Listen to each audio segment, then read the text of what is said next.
આ ધારા ક્યાં ગઈ છે? દેખાતી નથી. બહાર ગઈ છે કે? ના ખબર નહીં મમ્મીને કહીને ગયા એ તો કાલ સાંજની ગઈ છે ને. હા, તમે ચિંતા ના કરો ને. એની બેનપણી બીમાર છે ને, એ તેને ત્યાં ગઈ છે. ફોન બનાવ્યો તો આવી જશે, કઈને ગઈ છે મને. અરે પણ મમ્મી, આખી રાત થઈ છે તો પછી જોવું જોઈએ ને. જુવાન છોકરી છે, આમ રાતભર ઘરની બહાર એ સારું ના લાગે. એને કહેવાનું કોઈ ફ્રેન્ડના ઘરે ના જાય. શું તમે?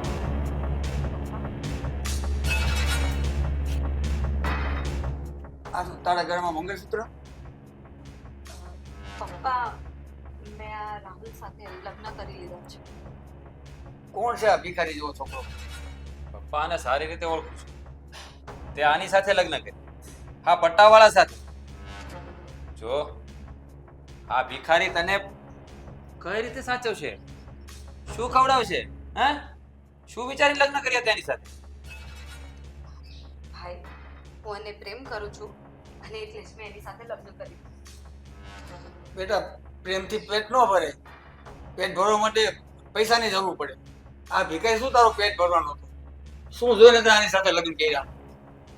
પપ્પા મેં એના પ્રેમ અને લાગણીને જોઈને એની સાથે લગ્ન કર્યા છે. અને તમે શું માનો છો કે સ્ત્રીને ખુશ રહેવા માટે સુખ, વૈભવ, વિલાસની જ જરૂર હોય છે?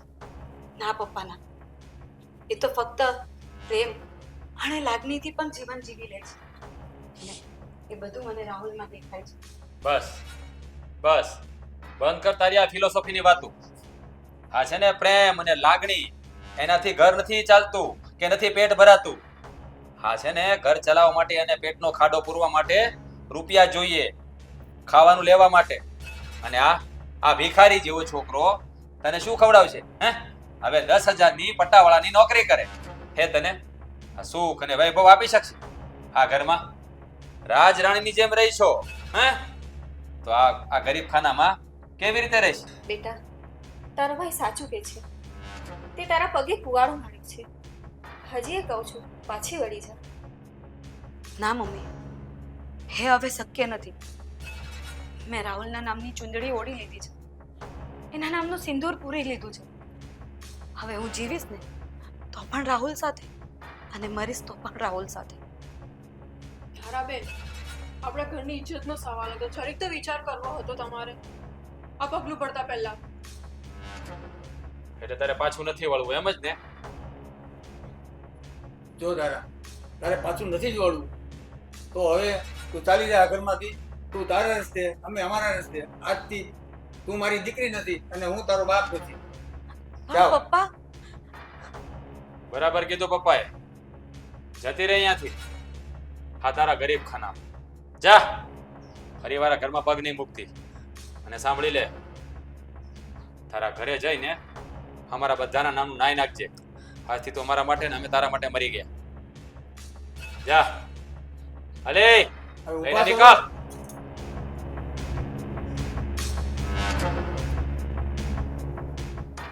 આ શું કર્યું તમે લોકોએ?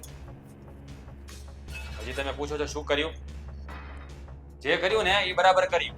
અને તમારે પણ એનું ઉપરાણું લેવાની કોઈ જરૂર નથી.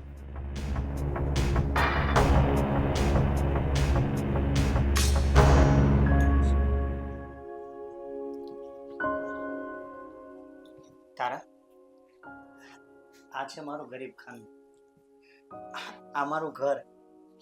હા, તારા પપ્પા જેવું ઘર મારી પાસે નથી. અરે રાહુલ, આ કેવી વાત કરે છે? મને કઈ મોટા બંગલાનો કે મખમલી ગાટલા ઉપર સુવાનો કોઈ શોખ નથી. અને આ ઘર મારા માટે કોઈ મહેલથી કમ નથી. કારણ કે આ મારા પતિનું ઘર છે. અને એક સ્ત્રીના માટે એના પતિનું ઘર હોવું એ જ બધું છે. હા તારા, પણ મને એક વાતનું બહુ દુઃખ લાગ્યું છે કે આજે મારા કારણે તારા મમ્મી પપ્પા, તારા ભાઈએ તને તરછોડી દીધી છે. અરે હવે એ બધું દુઃખ કરવાનો સમય નથી. આપણા લગ્ન થઈ ગયા ને એ આપણા માટે બહુ છે. જો તારા, તું અમારા ગરીબ ખાનામાં ના રહી શકે તો તું તારા પપ્પાના ઘરે જઈ શકે છે. આ કેવી વાત કરો છો તમે રાહુલ? મેં તમારી સાથે લગ્ન કર્યા છે, કોઈ મજાક નથી કરી. અને આમ પણ આ દુનિયામાં ઘણી એવી છોકરીઓ હોય છે જે પોતાના પ્રેમને પામવા માટે વૈભવ, સુખ બધું જ છોડી દે છે. તો હું તમને પામવા માટે મારા મમ્મી પપ્પાને નહીં છોડી શકું?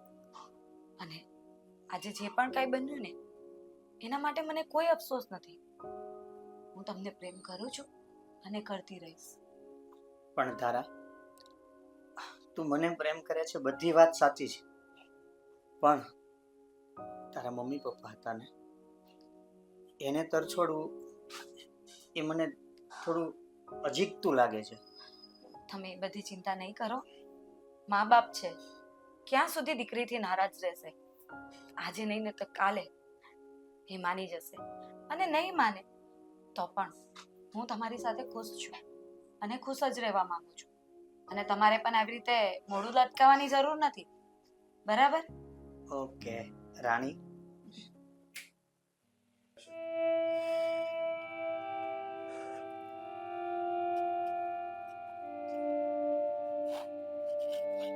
કેમ આમ સૂતા છો? શું થયું? એ તબિયત ભગવાન, તો સારી છે ને? તબિયત તો સારી છે, ક્યાંય મન નથી લાગતું. જ્યારથી ધારા વેગી છે ઓલા છોકરાની હારી, મારો તો જીવ મૂંઝાયા કરે છે. તમે શું કામ આટલી ચિંતા કરો છો? ભૂલી જાઓ હવે ધારાને. એવું માનો કે આપણી દીકરી આપણા માટે મરી ગઈ.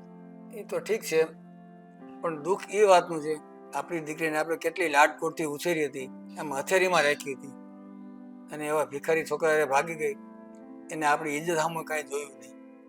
દુઃખ એ વાતનું છે. તારા તારા મારી લાડકી દીકરી હતી, એની માટે મેં કેટલા ઊંચા ઊંચા સપના જોયા હતા, અને એ મને જ દગો દઈને વહી ગઈ, અને મારા સપના બધા ચકનાચૂર થઈ ગયા. હવે એ છોકરા સાથે ભાગી ગઈ, હવે ત્યાં શું સુખ ભોગવશે? ચૂલે ચડાવેલા પકવાનને વધારે પકવે ને તો એ દાજી જાય છે. એ જ રીતે આપણે જેને વધારે પ્રેમ કરીએ ને એ જ આપણને દુઃખ આપે છે. અને ધારા સાથે પણ એવું જ થયું છે. આપણે એને વધારે પ્રેમ આપ્યો હતો. હવે છોડો તમે ધારાને, તમે એની ચિંતા ના કરો. વાત બધી સાચી છે, મારે પણ હવે એને મગજમાંથી કાઢવી છે. હું પણ એને ભૂલવાની કોશિશ કરું છું, પણ લાચાર છું. શું કરું? બાપ છું ને, કેમે કરીને નથી ભૂલાતું. તમે તો એમના બાપ છો, પણ હું તો એની માં છું. મારા પર શું વીતતી હશે? હું કેવી રીતે એને ભૂલી જાઉં? ધારાબેન, ભાભી તમે અહીંયા બેસો ને, બેસો. મારે તમારી સાથે થોડી વાત કરવી છે. હા બેસો ને, બેસીને વાત કરીએ. કઈ કામ હતું ભાભી? ધારાબેન, તમને ખબર છે, તમે જ્યારથી લગ્ન કરી લીધા છે ને, પપ્પા ખૂબ જ બીમાર રહે છે. તમે લગ્ન કરી લીધા છે ને એ વાતનું એમને ખૂબ જ દુઃખ લાગ્યું છે. ભાભી, મેં મારા મનગમતા છોકરા સાથે લગ્ન કર્યા, એમાં મેં કઈ મોટો ગુનો તો નથી કર્યો ને? મા બાપની વિરુદ્ધ જેને લગ્ન કરો તે એક ગુનો જ છે. ભાભી, હું એક મેચ્યોર છોકરી છું, અને મારી જિંદગી મારે કઈ રીતે જીવી ને એનું મને ભાને છે, અને એનો મને અધિકાર પણ છે. તમને તમારી જિંદગી જીવવાનો પૂરેપૂરો હક છે, પણ જે મા બાપે તમને જન્મ આપ્યો છે એ મા બાપની લાગણીઓ સાથે તમને ખેલવાનો કોઈ હક નથી. તમારી ઈચ્છા પ્રમાણે તમે કોઈ બી છોકરા સાથે લગ્ન કરો એ તમારો પૂરેપૂરો હક છે, પણ મા બાપની આબરૂ ઉછાળવાનો તમને કોઈ હક નથી. બસ ભાભી, મારે તમારું કઈ નથી સાંભળવું. હું તમને જેવી લાગતી હોઉં ને તેવી ભલે. મેં જે પણ કર્યું છે ને એ બરાબર જ કર્યું છે. હવે તમને એ મારી ભૂલ લાગે ને તો પણ કઈ વાંધો નહીં. ઠીક છે, તમને તમારી ભૂલ નથી સમજાતી તો કઈ વાંધો નહીં. તમારી જિંદગી તમે જીવો તમારી રીતે. પણ એક વાત કહી દઉં છું, તમને કાલ ઉઠીને તકલીફ પડે ને તો મમ્મી પપ્પા પાસે નહીં આવતા. બસ ભાભી, આ તમે કંઈક વધારે પડતું બોલી રહ્યા હો એવું નથી લાગતું તમને? હું જે બી કંઈ કહું છું ને એ ઠીક કહું છું.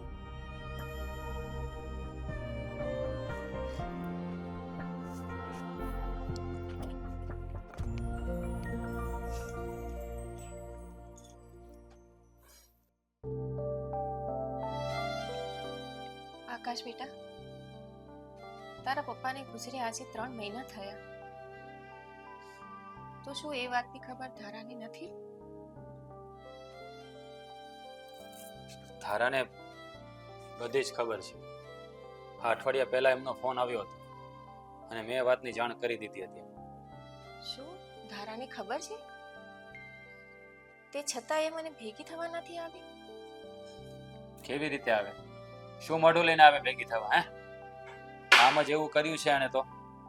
અને આમ પણ મેં જેને ના પાડી હતી કે તારું કાળું મોઢું લઈને મારા ઘરમાં પગ ના મૂકતી. બેટા, ગમે તેમ એ આપણા ઘરની દીકરી છે, એને અહીંયા આવવાની ના ન પડાય. તારાબેન જોડે આપણે સંબંધ ખતમ કરી નાખ્યા છે, તો પછી મમ્મી તમે શું કામ ચિંતા કરો છો? બેટા, સંબંધ તોડવાથી તૂટતા નથી અને લોહી લોહીથી છૂટું થતું નથી. જુઓ, હા તમે બધી વાતો કરો છો ને એ કહેવતોમાં સારી લાગે. હા, તમને ખબર જ છે કે ધારાએ શું કર્યું છે. અમારા બાપની આબરૂને ધૂળમાં મેળવી દીધી છે અને તમે કહો છો લોહી લોહીથી છૂટું પડતું નથી. બેટા, ગમે તેમ તે આપણા ઘરની દીકરી છે. તું એકવાર એને ઘરે જઈને મળી આવ. શું બોલો છો તમે? એના ઘરે જઈને મળી આવો? હું ક્યાંય જવાનો નથી. મારે એનું મોઢું પણ નથી જોવું. કેવી વાત કરો છો? તું એને મળી આવજે. હું ક્યાંય નથી જવાનો. બેટા, ગમે તેમ એ તારી બેન છે અને બેનનું મન ના દુખાવાય. થોડાક દિવસ પછી રક્ષાબંધન આવે છે. તું જાજે અને રાખડી બંધાઈ આવજે. જો તું ના જાય ને તો તને મારા સમજે. તમે આ સમ આપીને મને શા માટે બાંધી લો છો? ઠીક છે, જઈ આવીશ.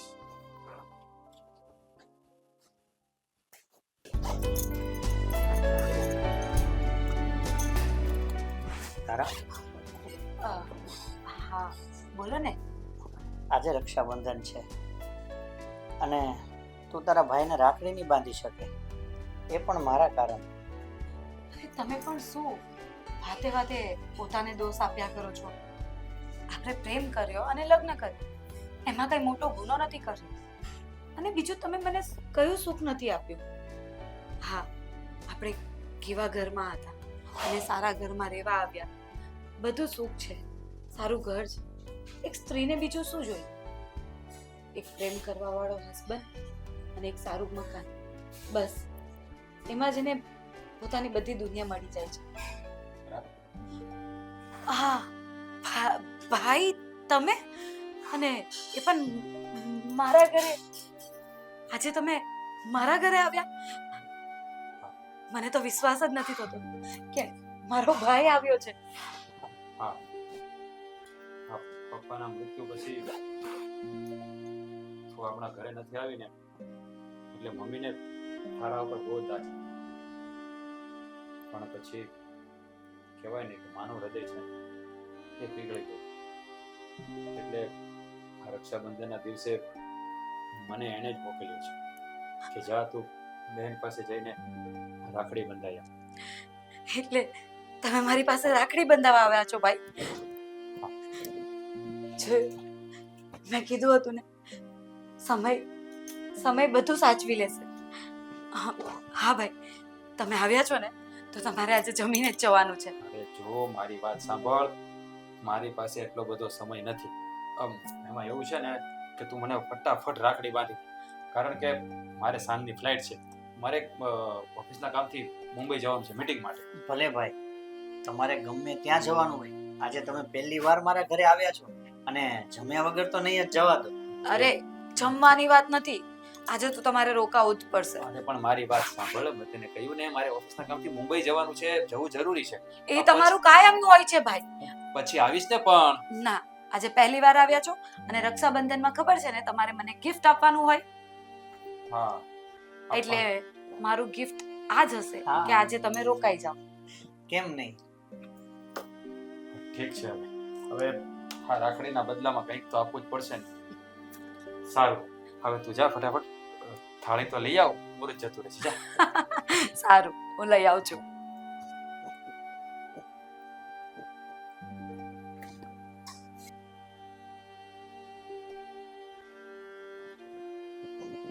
લો, મારા ભાઈ તો હજી એ સૂતા છે. હાય ઓ ભાઈ, આકાશભાઈ, સવાર થઈ ગઈ છે, ઉઠી જાઓ હવે.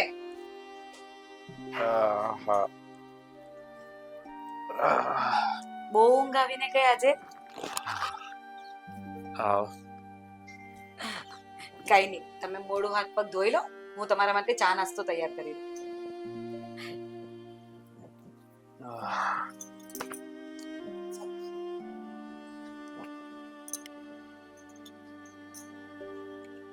ઓ માય ગોડ, મેનેજરના આટલા બધા મિસ કોલ.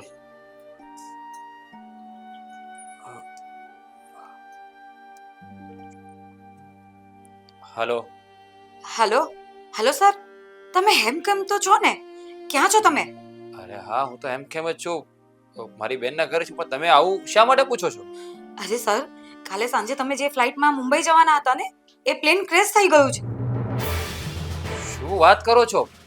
પ્લેન ક્રેશ થઈ ગયું? હા સર, અમને તો એવું જ હતું કે તમે એ પ્લેનમાં ગયા હશો અને તમારી ડેથ થઈ ગઈ હશે, એટલે જ તમે ફોન નથી રિસીવ કરતા. હા, પણ હું તો એ ફ્લાઇટમાં ગયો જ નથી. તો કાલે રક્ષાબંધન હતી તો હું મારા બેનને ઘરે રાખડી બંધાવવા આવ્યો. હા, થેન્ક ગોડ કે તમને કંઈ નથી થયું. સર, તમે એક કામ કરો, તમે જલ્દી ઓફિસ આવી જાઓ. મુંબઈ વાળી પાર્ટી છે ને, અહીંયા મળવા આવે છે. ઓકે ઓકે, ચાલો હમણાં થોડી વારમાં જ નીકળું છું. અરે રાજભાઈ, કેમ ટેન્શનમાં છો? શું થયું? રાજભાઈ, આ ટેન્શનમાં કેમ છો? શું થયું? અરે ભાઈ, શું થયું? આમ તારા ચહેરાનો રંગ કેમ ઉડી ગયો છે? કઈ તકલીફ થઈ છે? પ્લેન ક્રેશ થઈ ગયું. શું? Plane crash? તારા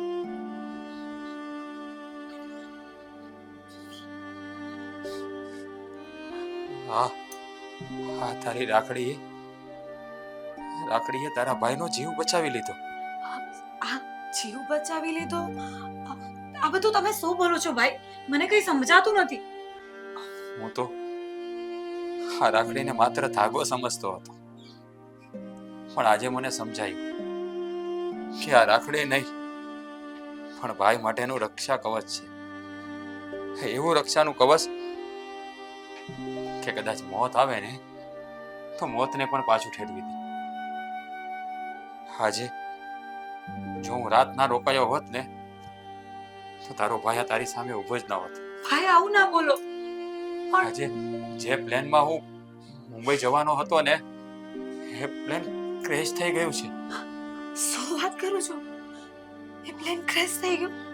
આ તારી જીદના કારણે હું અહીંયા રોકાયો અને મને નવું જીવન મળ્યું. જો